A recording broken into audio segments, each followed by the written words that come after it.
a souhaité se démarquer de son cœur de métier, on va dire, mais surtout du secteur plus global de l'assurance, pour tenter de montrer une entreprise qui, au-delà de tout ce qui est assurance familiale, assure aussi le monde de l'entreprise, propose des produits financiers. Donc voilà, cette volonté de vouloir montrer un certain type de renouveau, donc en expliquant que désormais, le AXA réinvente le métier d'assureur. Et le réinventons, c'est aussi l'idée de le faire collectivement, ensemble, à la fois AXA et ses clients, ses partenaires.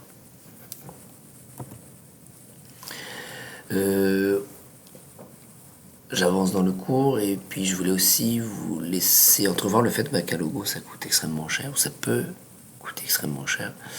Alors le problème de cette source, c'est qu'elle indique des sommes extrêmement importantes, mais en fait il faut savoir que au-delà du coût basique de la refonte d'un logo, certaines entreprises ici citées ont inclus aussi le coût qu'il a fallu supporter pour l'entreprise afin de changer et de retirer tous les anciens logos, notamment des véhicules, et de les remplacer par les nouveaux.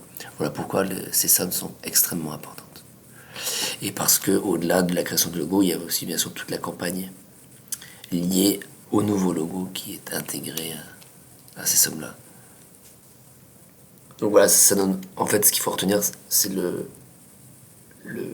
cette idée du coût du changement sans le changement, puisque comme je l'ai expliqué, un logo n'est que dépoussiéré en fait, qui ne change qu'à la marge. Donc si plus globalement on veut un peu chercher à définir la création d'identité visuelle, voici quelques éléments donc, que j'ai ajoutés dans le support de cours. Il faut avoir en tête donc la ligne directrice, celle qui va être un peu la ligne fil rouge et qui va donner naissance donc à tout ce qu'on va créer en termes de communication visuelle autour de l'entreprise. Donc on va prendre en compte des éléments l'identité de l'entreprise, l'image de l'entreprise et la politique de l'entreprise. Donc les créateurs, ceux qui sont à la tête de l'entreprise, la définissent en termes notamment de valeur. C'est aussi un critère qui est lié à l'image actuelle de l'entreprise à l'extérieur. Et ça peut être aussi par exemple la volonté pour l'entreprise, en termes de politique d'entreprise, de mettre en avant le fait que désormais ils produisent des produits biologiques, qu'ils respectent ou qu'ils mettent vraiment un point d'honneur à prendre en compte la RSE, la responsabilité sociétale de l'entreprise, par exemple. Et donc,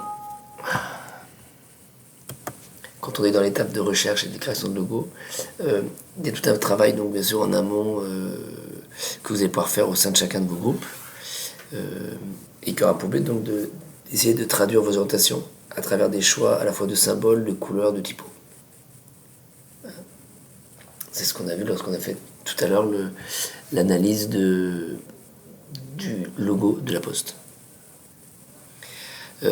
Bien sûr, vous allez proposer plusieurs prototypes. Et ce qui va m'intéresser, notamment aussi dans votre travail par groupe, c'est au moins trois prototypes que vous me soumettez, mais en fait c'est 3 déclinaisons du même prototype, d'accord. Et vous m'expliquez aussi surtout qu'est-ce qui a fait que vous avez validé tel prototype plutôt que tel autre. Vous devez les tester aussi auprès de votre public. Donc si jamais vous travaillez autour de ces 2 femmes qui ont essayé de produire du vin dans le sud Finistère, eh bien si vous avez proche de vous donc des gens qui consomment du vin, allez tenter de tester auprès d'eux le logo que vous avez proposé. Vous devez décliner aussi vos logos sur différents supports, voir si ça fonctionne. Et après, bien sûr, dans le cadre de l'entreprise, bon là on n'y est pas, mais vous devriez intégrer bien sûr votre logo à la charte graphique. Ce qui veut dire aussi que si vous avez une charte graphique, la typo de votre logo est en lien avec la typo de votre charte graphique. Je termine en indiquant quelles sont les grandes tendances actuelles des typos. Désormais, des logos. On simplifie les logos. Regardez, Accor Hotel a simplifié et a supprimé la signature Feel Welcome, à supprimer hôtel.